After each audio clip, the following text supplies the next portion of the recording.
The millionaire's autistic son mysteriously vanishes from the mansion during the night. After more than 24 hours of desperate searching, the police finally found him.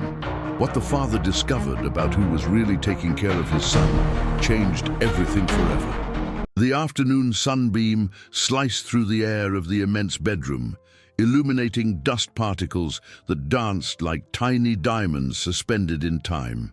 On the floor, sitting on a soft-piled Persian rug, 8-year-old Theo stacked wooden blocks with a concentration that insulated him from the rest of the world.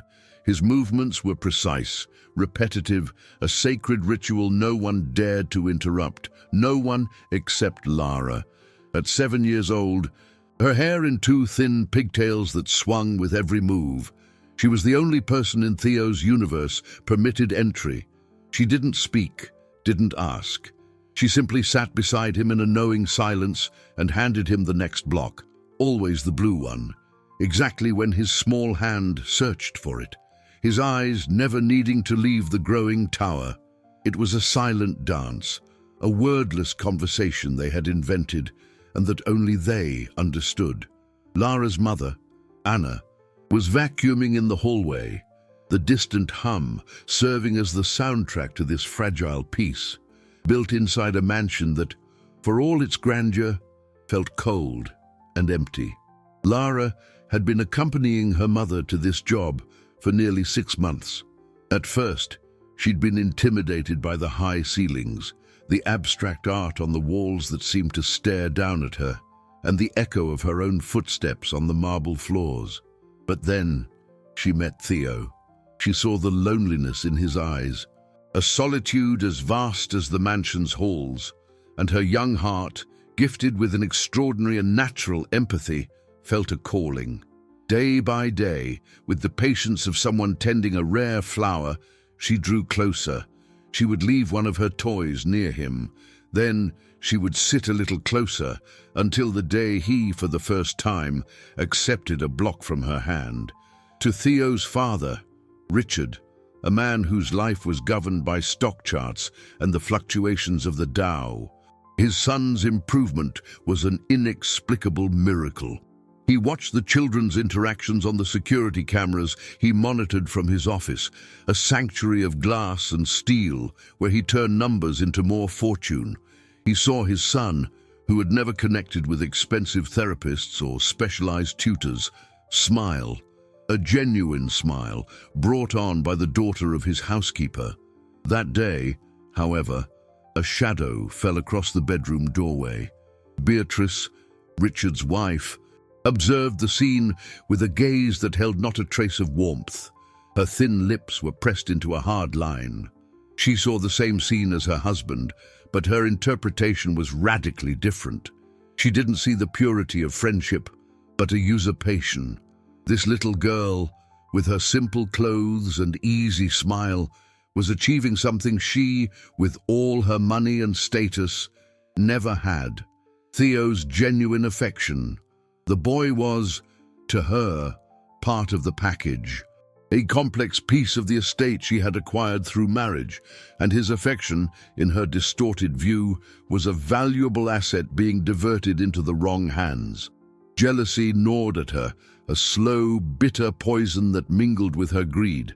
She could not allow such a deep connection to blossom between the heir to all of this and the daughter of a hired hand. It was improper. Dangerous, a subtle threat to her long-term plans. She took a step back, retreating into the dimness of the hall, and a cold, sharp idea, like a shard of glass, began to form in her mind. Theo's smile, so rare and precious, had just sealed the fate of Lara and her mother.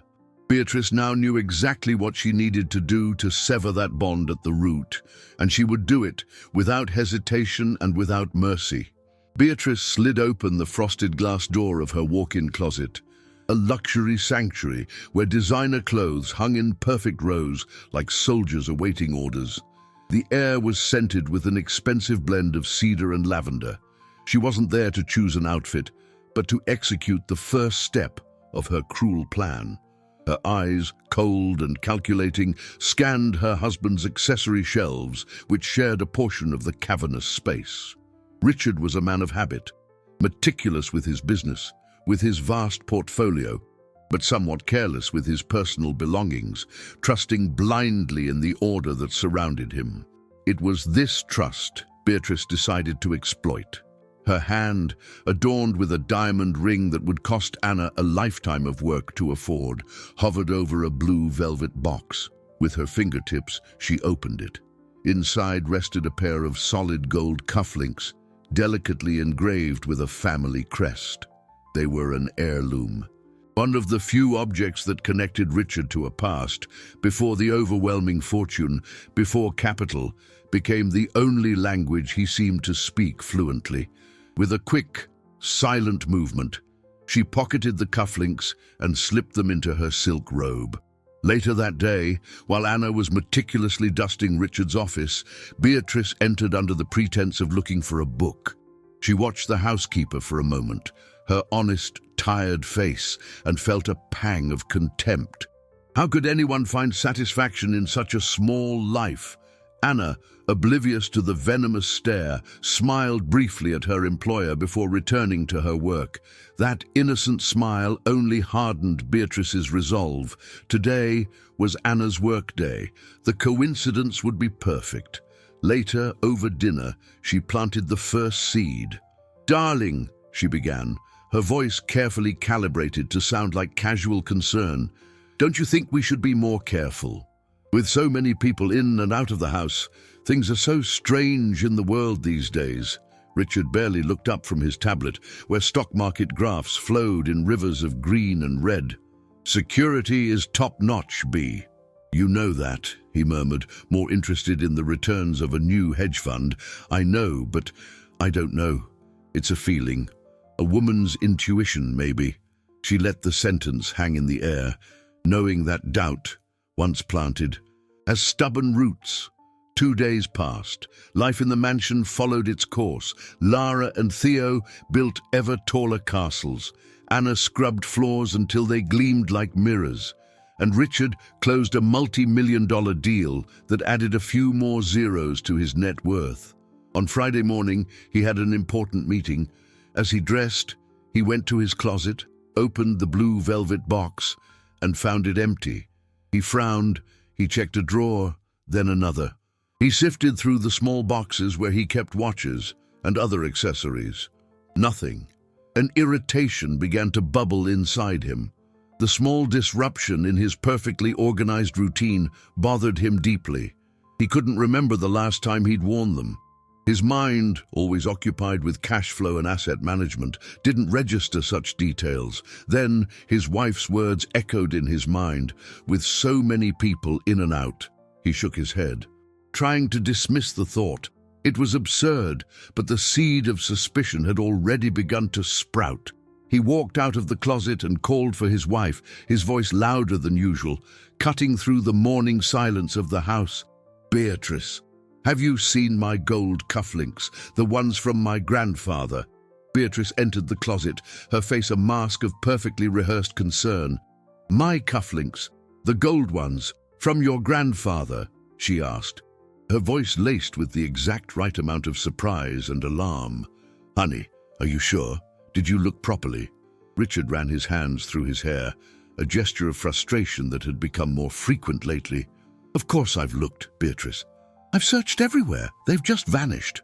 He hated disorder, unpredictability. In his world of business, he controlled every variable, analyzed every risk, turning capital into more capital with surgical precision.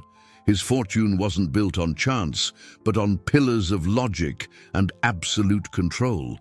Losing a sentimental object within his own fortress was more than an annoyance. It was a system failure, a breach in his armor. Beatrice touched his arm gently.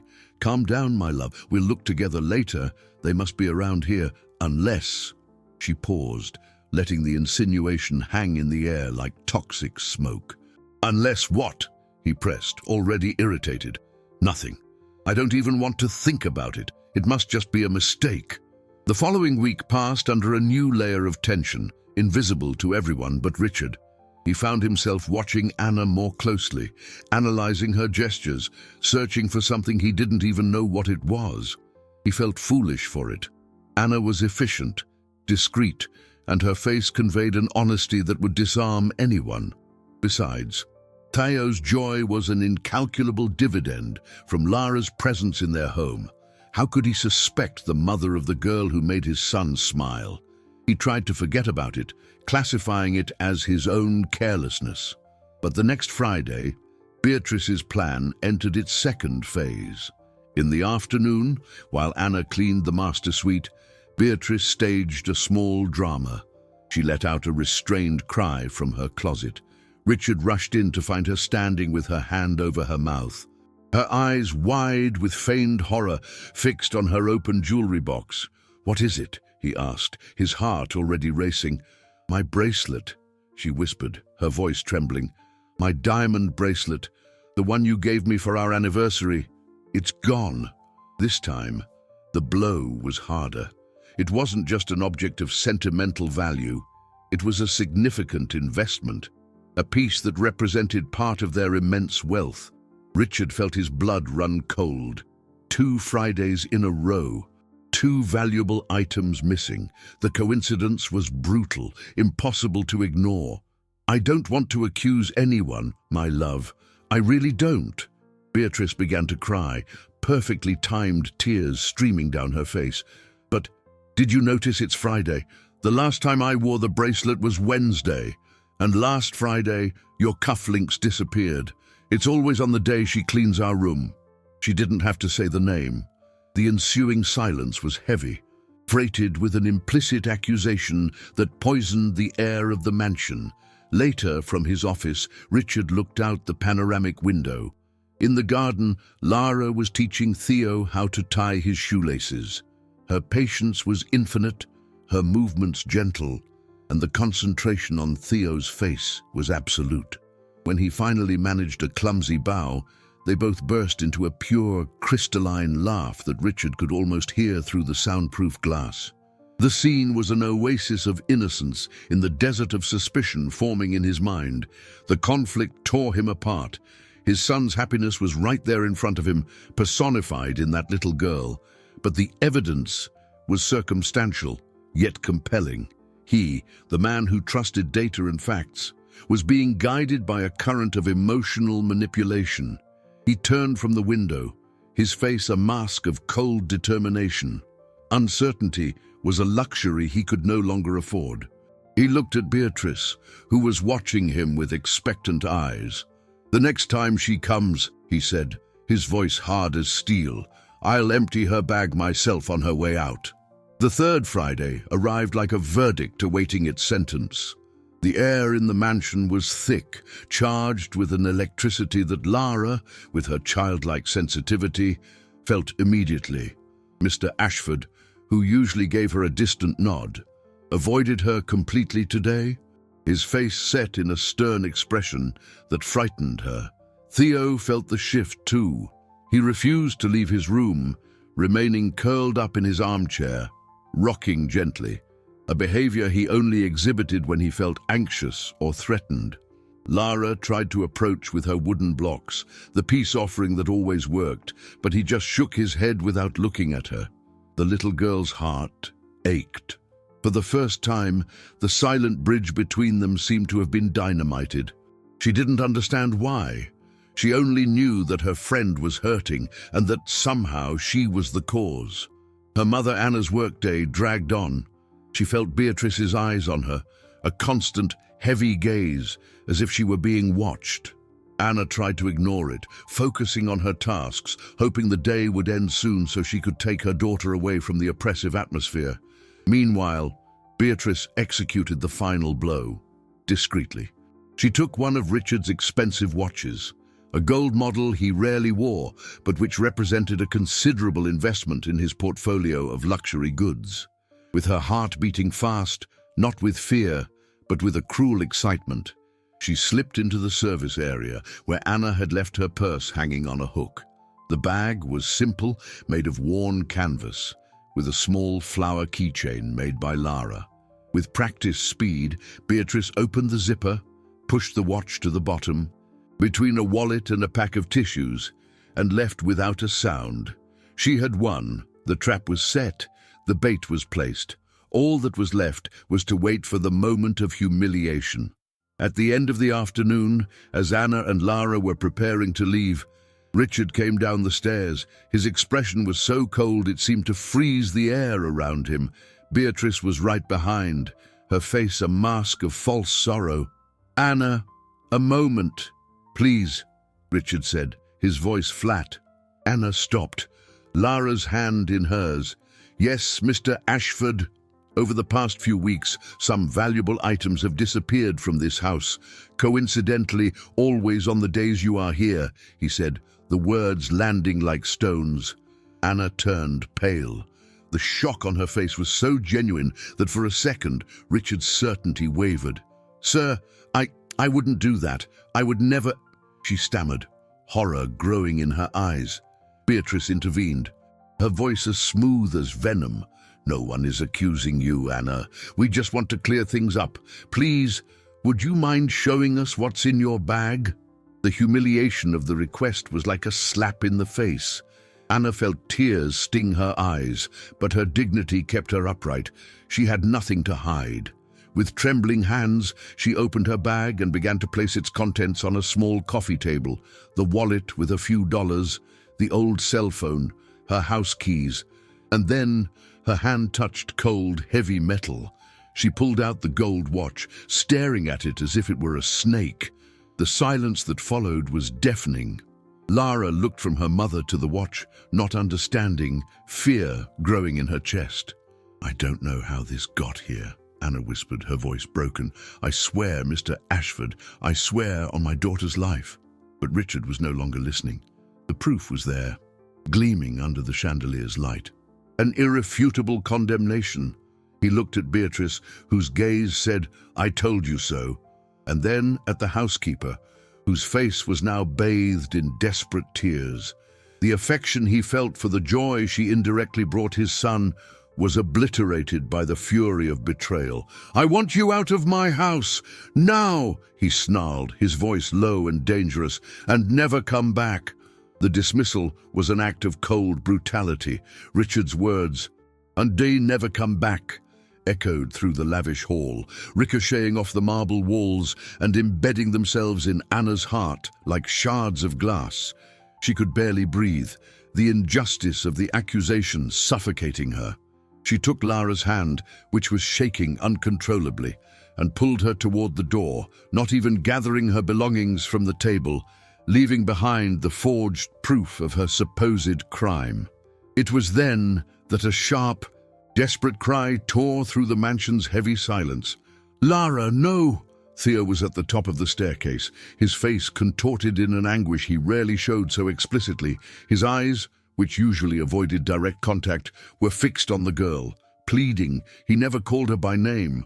That single word, ripped from his inner world, was a testament to the depth of his despair. Lara stopped, turning to him, her eyes flooded with tears. She wanted to run, to climb the stairs and tell him everything would be okay, that she'd be back tomorrow to build a new tower. But Richard's hard stare was an insurmountable wall. Anna pulled her daughter more forcefully, the instinct to protect overriding her own pain. "Come on, sweetie, let's get out of here." Beatrice moved toward Theo, trying to embrace him, but he pushed her away with surprising strength. "No, Lara," he cried again, his voice cracking. As he watched the front door close, swallowing his only friend, the door clicked shut, muffling the sound of the boys' sobs and sealing the fate of their friendship. The walk to the bus stop seemed to last an eternity. Lara sobbed quietly, her face buried in her mother's skirt. "Why, Mommy? Why is Mr. Ashford mad? What did we do?" Anna had no answers. How could you explain malice, calculated cruelty, to a 7-year-old? She just held her daughter tightly, whispering words of comfort she couldn't believe herself. The humiliation burned inside her. The feeling of powerlessness was crushing. She had lost not only her job, her small source of income, but also her honor. In the days that followed, life in the mansion transformed. Silence returned to reign, but now it was a heavy, sick silence. Theo locked himself in his room and refused to come out. He wouldn't eat, wouldn't speak, wouldn't touch his blocks. The tower he and Lara had built on the day of the firing remained intact in the middle of the room, a monument to lost happiness. He just sat in his armchair, staring at the door, as if expecting Lara to walk through it at any moment, with her gentle smile and a blue block in her hand. Richard, initially relieved to have solved the problem, began to feel a growing unease. The joy had been drained from his house, and the void left behind was palpable. He tried to convince himself it was a phase, that Theo would adapt. He hired the best specialists who came with their clipboards and theories, but none of them could elicit a single reaction from the boy. Money, which had always been the solution for everything in his life, for the first time proved utterly useless. He could buy anything in the world, from rare stocks to private islands, but he couldn't buy back his son's smile. A week after the dismissal, the situation reached a critical point.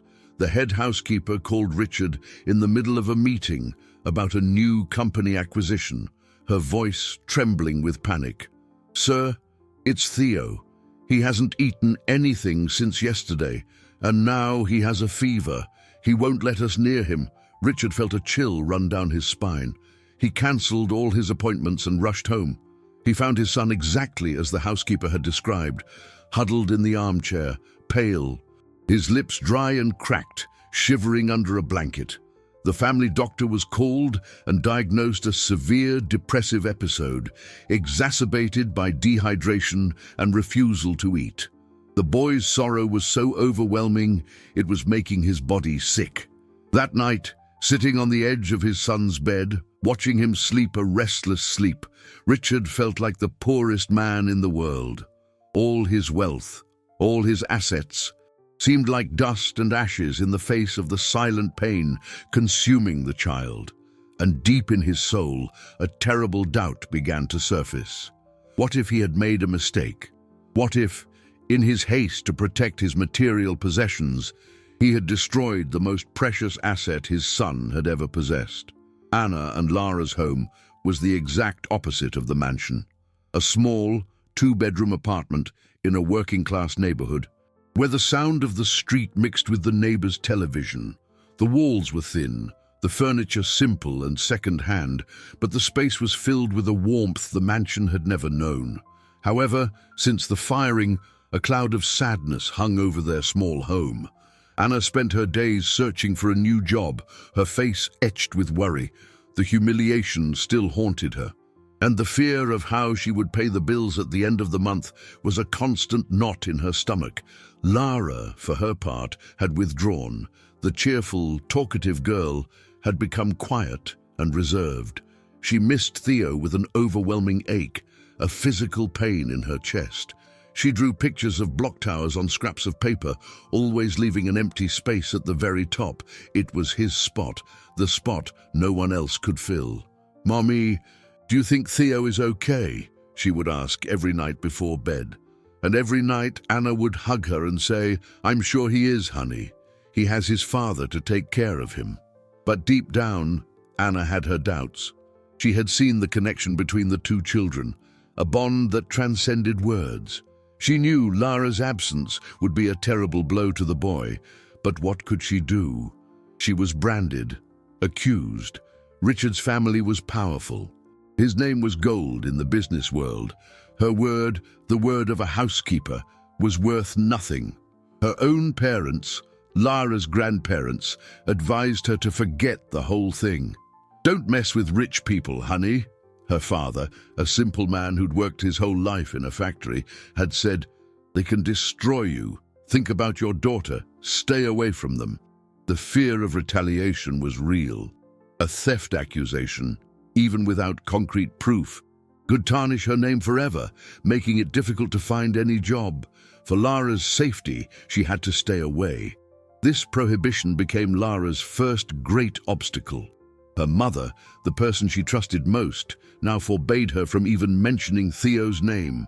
"We can't talk about them anymore, Lara. It's for our own good," Anna would say, with a firmness that broke the little girl's heart. Lara didn't understand the complexities of the adult world, the issues of power, money, and reputation. She only understood the language of friendship and loyalty, and in her heart, she felt she was abandoning her friend when he needed her most. She felt guilty, helpless. Her family's prohibition, born of fear and prudence, was a prison to Lara. She wanted to help, wanted to fix whatever was broken, but her small hands were tied. Meanwhile, in the mansion, Richard's desperation deepened. Theo wasn't getting better. The boy seemed to be wasting away before his eyes, losing what little interest he had in the world. He would spend hours staring out his bedroom window in the direction of the road, leading away from the property's gates, as if waiting for a miracle. Richard felt like a monumental failure. He was a titan in the financial world, a multi-millionaire whose decisions influenced the market, moving enormous cash flows and generating astronomical profits. But inside his own home, before his only son, he was completely powerless. Guilt gnawed at him. The image of Anna's shocked and wounded face, swearing her innocence on her daughter's life, came back to haunt him in his sleepless nights, and Theo's cry, calling for Lara, was a constant echo in his mind. Beatrice tried to console him, blaming the girl's obsessive influence for their son's crisis. "He needs to detach, darling. It's a painful process, but a necessary one. He needs to learn to relate to people on our level." Her words, which had once seemed logical, now sounded hollow and cruel. He was beginning to see through the facade, to sense the coldness behind the staged concern, but the truth was so monstrous that his mind refused to fully accept it. The house, which should have been a refuge, had become a mausoleum for his son's happiness, and he was the one responsible for having locked the door and thrown away the key. The second week after Lara's departure dragged on, like a wound that refuses to heal. Each day in the mansion was a grey copy of the last, marked by the oppressive silence emanating from Theo's room. Richard cancelled business trips, postponed meetings about cryptocurrency investments, and began working from home, a decision that only plunged him deeper into the desolate atmosphere. He tried everything. He bought the most expensive, high-tech toys, brought home pets that were promptly ignored, hired storytellers and musicians. Nothing. Theo remained in his cocoon of sadness, indifferent to all stimuli. It was as if the color had been drained from his world, leaving only shades of gray. Lara's absence was a black hole that sucked away all light and joy. That Thursday night, a storm broke over the city. Rain lashed against the mansion's armored windows, and thunder rumbled like the roar of a distant beast. Richard, exhausted, finally managed to get Theo to drink some soup and put him to bed. The boy seemed more fragile than ever, the low-grade fever stubbornly persisting. Richard sat in his office, the computer screen displaying complex investment fund charts that for the first time in his life, held no interest for him. What was the point of accumulating so much wealth if the person for whom he was building this empire was slowly fading away? The question haunted him until exhaustion won, and he fell asleep in his leather armchair, the sound of the rain a sad lullaby. He awoke to the shrill sound of the main gate's alarm. It was 4 in the morning. Richard's heart pounded.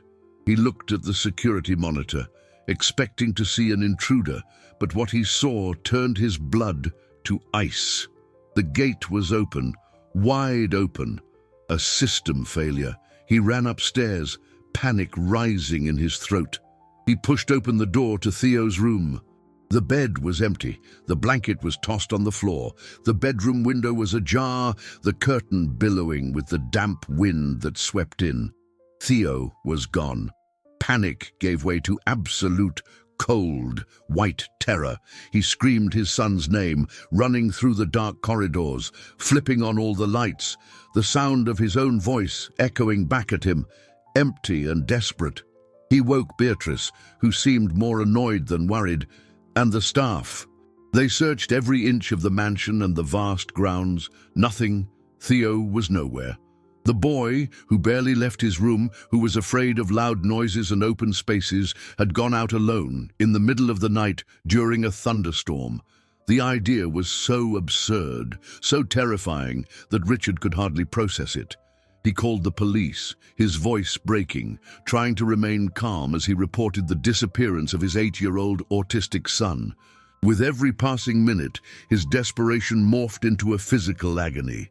He imagined Theo lost, scared, soaked by the rain, alone. The image was unbearable. The police arrived quickly, the flashing lights of their patrol cars painting the mansion walls blue and red, turning the scene into a vivid nightmare.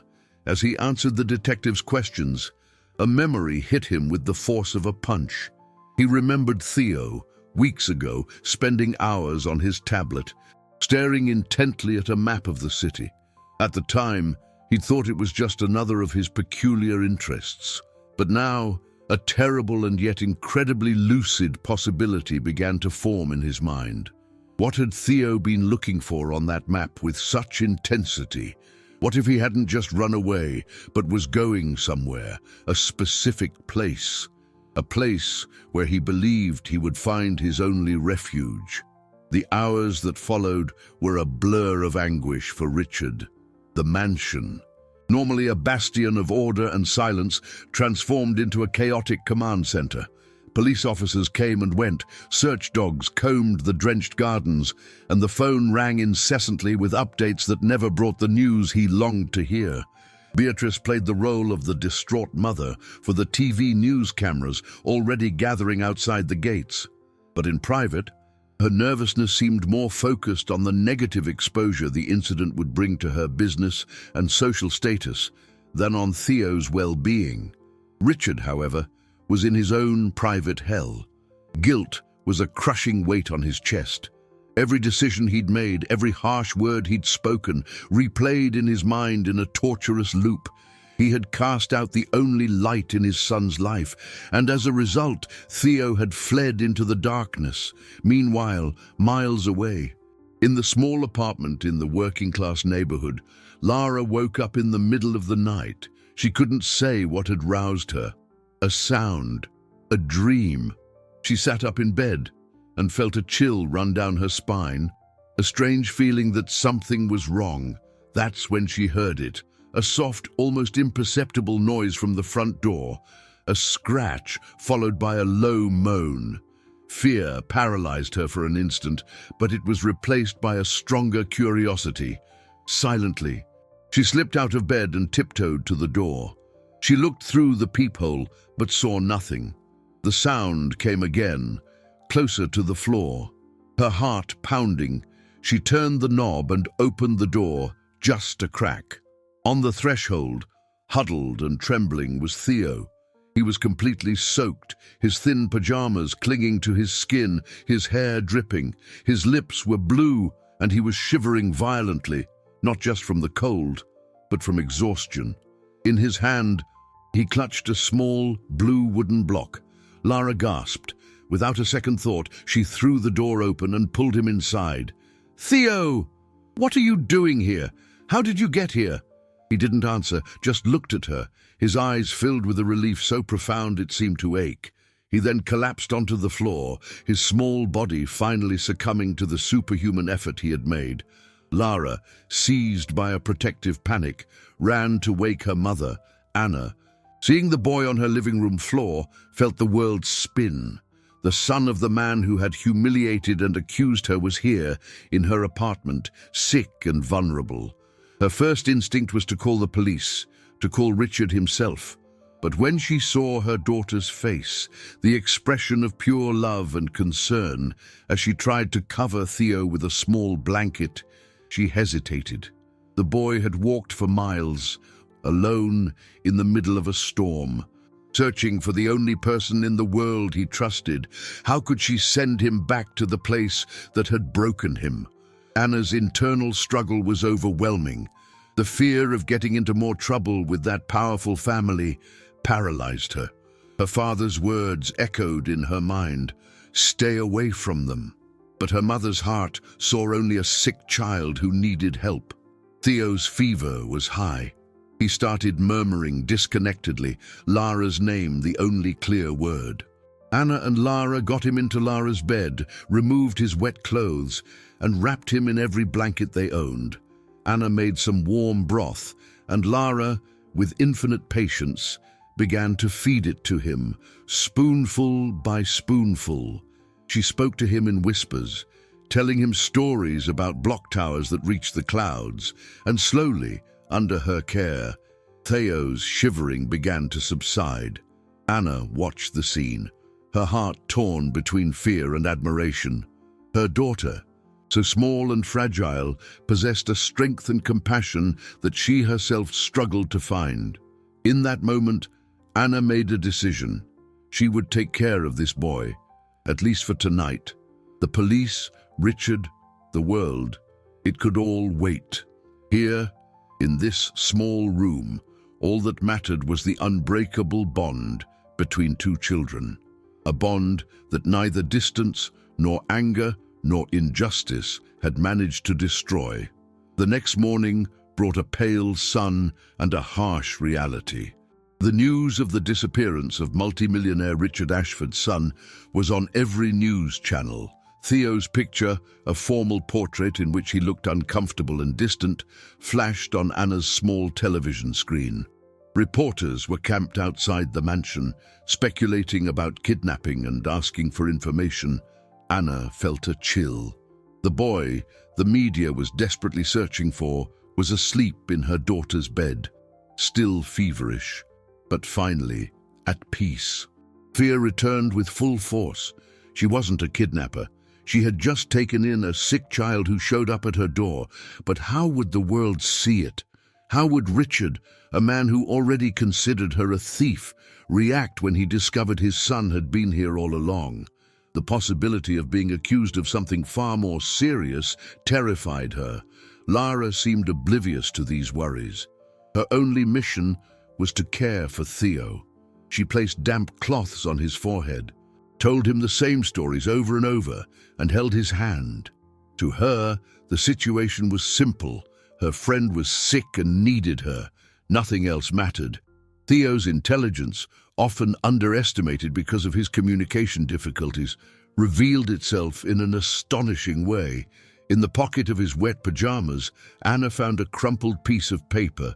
It was a printout from an online map, with a route clearly marked in red pen. From the mansion to the address of their apartment building. The boy, in his silent desperation, had planned his escape with remarkable precision. He had memorized the route, every street, every corner. He had faced the darkness, the rain, and the fear, driven by a single certainty. At the end of that path, Lara would be waiting. The discovery touched Anna deeply, dissolving the last remnants of her hesitation. This was not the act of a lost child. It was an act of love and determination. The police search intensified. Teams spread across the city, checking parks, hospitals, and shelters. Richard's name, synonymous with power and influence, mobilized massive resources. His wealth, which gave him access to almost anything, was now being used in a frantic hunt for his most valuable asset. Late in the afternoon, after more than 24 hours of anguish, a lead finally emerged. A late-night bus driver called the police, remembering he'd seen a small boy in pajamas walking alone in the rain on an avenue that connected the wealthy districts with the suburbs. The description was a perfect match. The police focused their search on that area, a working-class neighborhood of narrow streets and modest homes. They went door to door, showing Theo's picture. Finally, an elderly neighbor of Anna's, who had seen the little girl arrive with the soaked boy the night before, recognized the photo. "I think he's with Anna, the young woman in 302, she said, pointing to the simple building. The police arrival was discreet but efficient. 2 cars pulled up to the building. 2 detectives walked up the stairs, Anna's heart pounding uncontrollably as she heard the firm knock on her door. When she opened it, relief and fear mingled on her face. Richard arrived minutes later, his face a mask of exhaustion and fury. He pushed past Anna as if she didn't exist and stormed into the small apartment.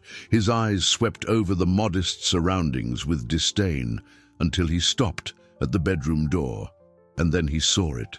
The scene that unfolded before him stopped his heart. Theo was sitting up in bed, propped against pillows, while Lara, with the seriousness of a doctor, was feeding him soup with a spoon. "Just one more bite, Theo," she was whispering. "Do so you can get strong, and we can build a castle all the way to the ceiling." Theo, for the first time in weeks, opened his mouth and accepted the food, his eyes fixed on the girl with unquestionable adoration. The cramped apartment, as Richard saw it in his mind, the humble setting contrasted violently with the purity and love of the scene. The fury that had consumed him dissolved, replaced by an overwhelming wave of emotion that caught him completely by surprise. His knees felt weak. Here, in this poor room, his son was receiving a care that all his money, all his fortune, could not buy. Richard stood frozen in the doorway, a statue in an expensive suit, his emotions at war. The anger that had propelled him here evaporated, leaving a void that was quickly filled by something he hadn't felt in a very long time, a crushing humility. He watched the interaction between the two children, the way Lara's hand wiped a dribble of soup from Theo's chin, the way his son's eyes followed her as if she were the sun. There was no fear here, no coercion. There was only pure, genuine, selfless care. Everything he wanted for his son was happening in that tiny, humble room, and he had absolutely nothing to do with it. On the contrary, he had done everything to stop it. The realization hit him like a lightning bolt. The mistake, the devastating, irreparable mistake he had made. It wasn't about the cufflinks, the bracelet, or the watch. It never was. It was about Beatrice's jealousy, about his own blindness, about his pride that had prevented him from seeing the truth right in front of him. His son's happiness wasn't an asset to be controlled, but a delicate flower that needed the right garden to bloom. And this small apartment, with all its love, was that garden. The tears he had been holding back for weeks finally came, silent and hot. He wept. The multi-millionaire, the business titan who showed no weakness, wept there, on the threshold of a suburban apartment, before a housekeeper he had humiliated, and her daughter, who had saved his. Anna, who had been expecting screams and accusations, was stunned to see the man's vulnerability. The detectives, embarrassed, looked away. Lara and Theo, immersed in their own world, were the only ones who didn't notice the emotional storm unfolding in the doorway. Richard took a step forward, his voice choked. "Anna, forgive me." The words came out as a rough whisper, heavy with the weight of his guilt. I was a fool, a blind fool." In that instant, the power dynamic between them completely inverted. He was no longer the powerful employer. He was just a desperate father, begging for forgiveness. Beatrice's arrival minutes later shattered the moment of catharsis. She swept into the apartment like a hurricane, her face twisted in calculated fury. "I don't believe this," she exclaimed, ignoring her husband's emotional state. "They kidnapped him. They're exploiting a vulnerable child. I want you to arrest this woman now." Her voice was shrill, cutting, and finally got the children's attention. Theo flinched at the sound of her voice, instinctively moving closer to Lara, who shielded him with her arm, her brow furrowed in defiance. The boy's reaction was more eloquent than any words. He wasn't afraid of his supposed kidnappers. He was afraid of her. The lead detective, an experienced and observant man, intervened. "Ma'am, please, calm down. The situation doesn't appear to be what you're describing." But Beatrice didn't stop. "Can't you see? It's obvious. They're brainwashing him. These people, they just want our money." The crude accusation, spoken aloud, sounded absurd even to Richard. He looked at his wife, and for the first time, he saw her with crystal clarity. He saw the greed, the cruelty, the complete lack of empathy for the boy she called her son, the mask had fallen. The police investigation, which had begun as a standard procedure in the search for a missing child, now took a different turn. The detectives, returning to the mansion to gather more information, decided to conduct a full search, including places where stolen items might have been hidden. It was routine, but Beatrice's over-the-top reaction in the apartment had raised a red flag, and it was at the bottom of an old trunk in the rarely used attic, hidden under old linens, that they found everything: the gold cufflinks, the diamond bracelet, and the watch. Beatrice's elaborate deception had been exposed. The discovery of the items was the spark that ignited Beatrice's house of cards. The news reached the small apartment via a phone call to the detective, who listened to the report in silence, his gaze fixed on the millionaire's wife. When he hung up, the atmosphere shifted from tense to glacial. "Mrs. Ashford," he said, his voice now official and devoid of any deference, "we've found the items you reported missing. They were hidden in a trunk in your attic." Beatrice turned white. For an instant, shock shattered her composure. Her eyes widened in panic before she managed to reconstruct her mask of indignation. "That's absurd. She must have put them there. She obviously knew the house. She was planning this all along." But the accusation sounded desperate, illogical. No one believed her, not even Richard. For him, that revelation was the final piece of the puzzle. Clicking into place with a painful, sickening finality, he remembered every insinuation, every venomous word, every fake tear. It had all been an act, a cruel manipulation designed to drive away Anna and Lara, the only people who threatened the control Beatrice wanted to exert over the family and, by extension, its vast fortune. The real obstacle was now clear. It was no longer about a theft accusation, but about a complex web of lies and psychological cruelty.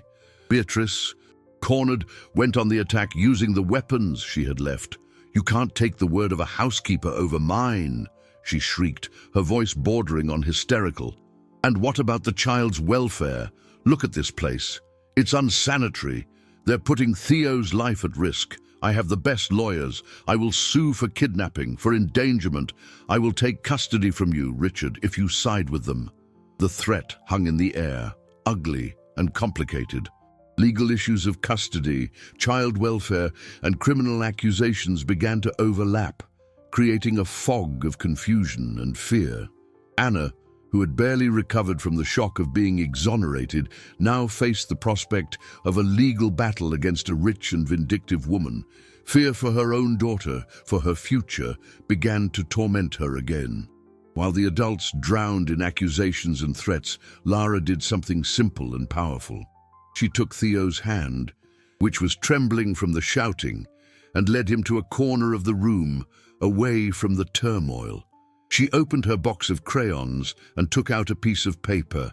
"Let's draw, Theo," she whispered, creating a small bubble of peace in the midst of the chaos.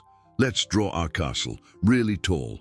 And Theo, who hadn't touched a crayon in weeks, picked up the blue one and began to draw, his hand guided by the calming presence of his friend. That silent act of normalcy, of friendship, was more impactful than any shout. It showed everyone in the room where Theo's true safety, his true home, was. It wasn't in a cold mansion or in the middle of legal disputes, but at that little girl's side. It was then that the most devastating truth came to light, not through a confession, but through the cruel logic of the events themselves. Richard, watching his wife, who was now arguing heatedly with her lawyers on the phone, finally understood why. Beatrice had never loved Theo.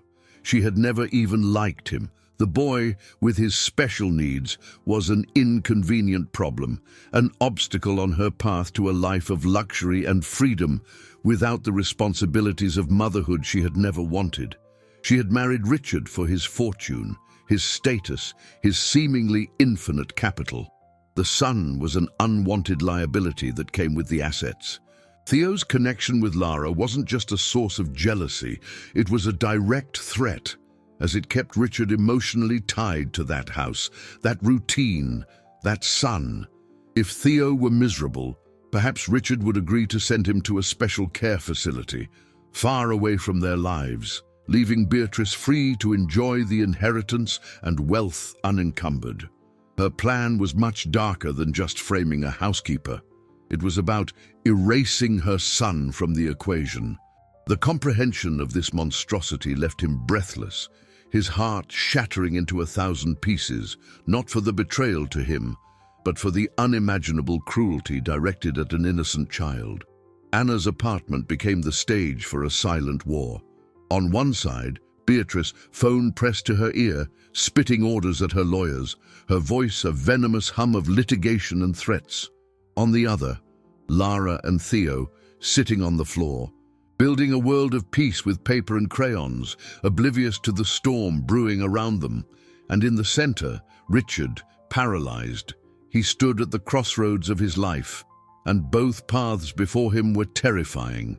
One path led to maintaining his marriage, a life of appearances, socially respectable, where the scandal would be smothered by expensive settlements and carefully worded press releases.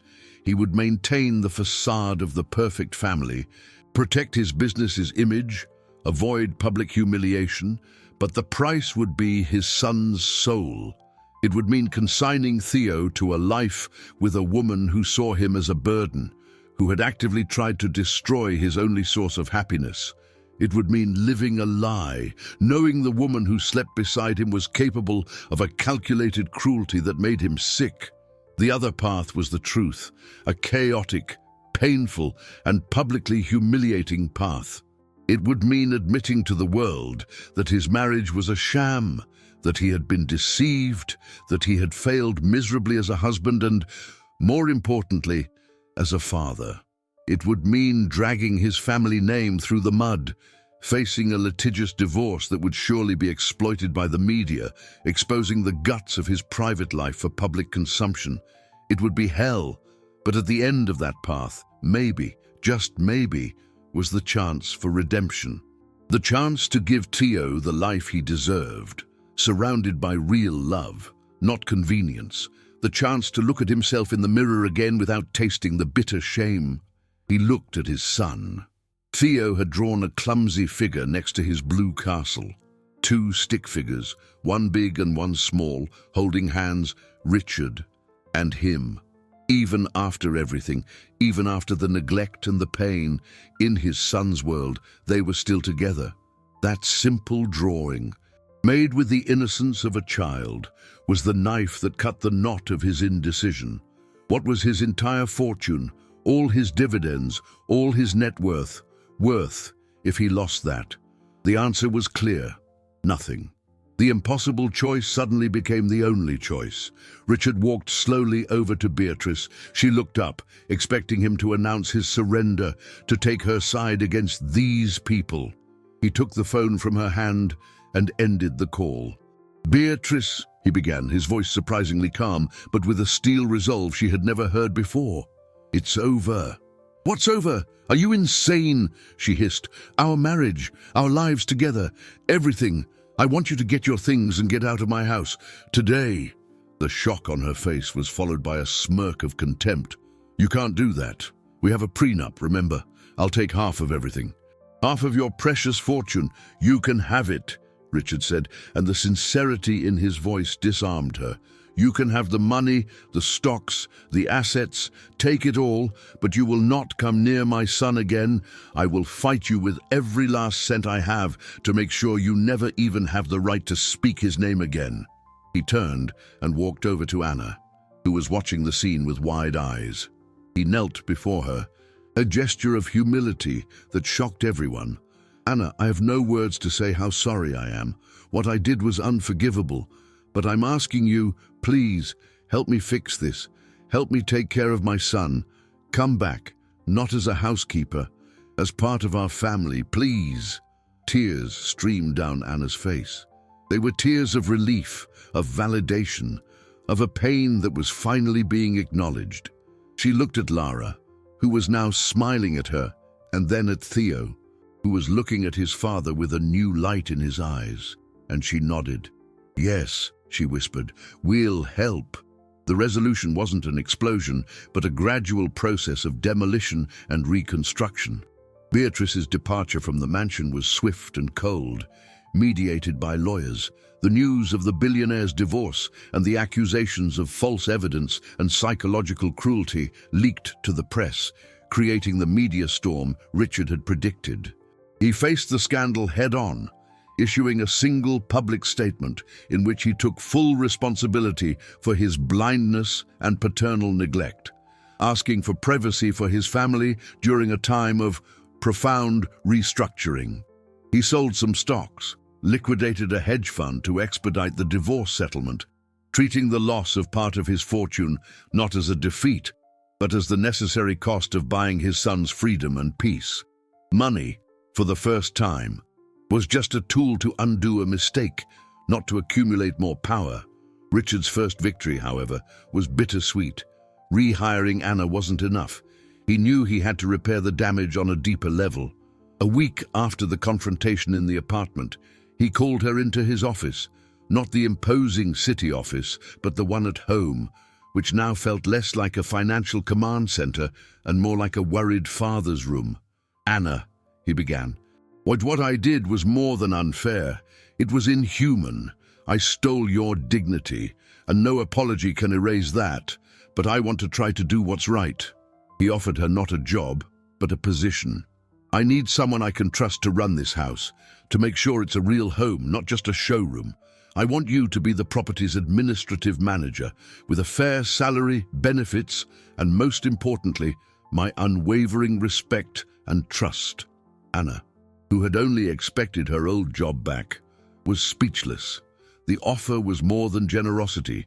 It was an act of restitution, a public acknowledgement of her worth and integrity. Accepting was painful, as it meant daily confronting the sight of her greatest humiliation. But as she looked out the window and saw Lara and Theo playing in the garden, she knew it was the right path. The second victory was purer, more thrilling. With Lara's return, the transformation in Theo was almost immediate and miraculous. The color returned to his world. He began to speak more, forming short but clear sentences. He started eating again, smiling. The sound of the two children's laughter echoing through the once silent halls was the sweetest music Richard had ever heard, an emotional return on investment that surpassed any profit his business had ever generated. Their friendship bloomed with renewed strength, stronger for having survived the separation. They no longer had to hide in Theo's room. The garden, the pool, the movie theater, the entire house became their playground. Richard would watch, often from a distance, his heart swelling with a gratitude so intense it almost hurt. He saw how Lara patiently taught Theo to swim, how they created elaborate stories with their toys, how she understood the moments he needed silence. She was the key that unlocked his son's world, and he, in his arrogance, had almost thrown her away. The final victory, however, was the most transformative and unexpected. Richard, wanting to offer Lara the very best in gratitude, enrolled her in the same elite private school that Theo was meant to attend but rarely participated in. To everyone's surprise, with Lara by his side in class, Theo began to thrive. Her presence was his anchor, his safe harbor, allowing him to venture into social interactions that had once been impossible. The child development specialists were amazed. Theo's progress in a few short weeks surpassed years of intensive therapy. He wasn't cured, but he was connecting, learning, growing in a way no one thought possible. The family dynamic changed radically. They were no longer an employer and an employee living under the same roof. They were a makeshift family, bound not by blood, but by a crisis that had broken them and forced them to rebuild together, stronger and more authentic. The mansion, once a symbol of cold wealth and isolation, was finally becoming a home. 3 weeks. It had been exactly 3 weeks since that rainy morning when Richard had found his son being cared for in a modest apartment in a working-class neighborhood. Looking back, it felt like a lifetime. The man he was before that moment seemed like a stranger, a ghost obsessed with numbers on a screen, blind to the true accounting of life. Now, standing on the veranda of his mansion, he watched the garden bathed in the late afternoon sun. The air smelled of freshly cut grass and blooming roses. But the sweetest sound was the laughter of two children coming from the swing hanging on the large oak tree. Lara and Theo were swinging together, trying to touch the sky with their feet. Their joy was so pure, so infectious, that Richard felt a lump form in his throat. It was the picture of peace, the picture of everything that mattered. He had learned his lesson the hardest way possible. He discovered that true fortune wasn't in his bank statements, nor in the price of his shares on the stock exchange, nor in gold bars stored in a vault. Real wealth was right here in this simple moment. It was in the unwavering loyalty of a 7-year-old girl who had risked everything for her friend. It was in the quiet strength of a mother who maintained her dignity in the face of the cruelest injustice. And it was in the recovered smile of his son, a treasure more valuable than his entire inheritance. The journey had been an ordeal, but it had transformed him. He was no longer just a businessman. He was learning to be a father. He started leaving the office earlier, not to escape the silence, but to rush toward the sound. He would sit on the floor to build block towers with the children, even though his always collapsed. He listened to them, truly listened, learning his son's silent language through Lara's patient translation. Lara, the girl who had been cast out under a false accusation, found her place of honor. She hadn't just temporarily lost a friend, she had gained a new life, filled with opportunities her mother could never have dreamed of giving her. But for her, the greatest victory was simple. Theo was happy, and she was by his side. She learned that kindness, even when confronted by malice, has a strength of its own, a resilience that can, in the end, move mountains, or at least the walls of a mansion. Theo, the boy who was lost in the darkness of loneliness, found his way back to the light. He learned that even when words fail, the heart can find a way to communicate. His solo journey through the rainy city wasn't an act of desperation, but the bravest act of his life, a pilgrimage in search of the one person who understood his soul.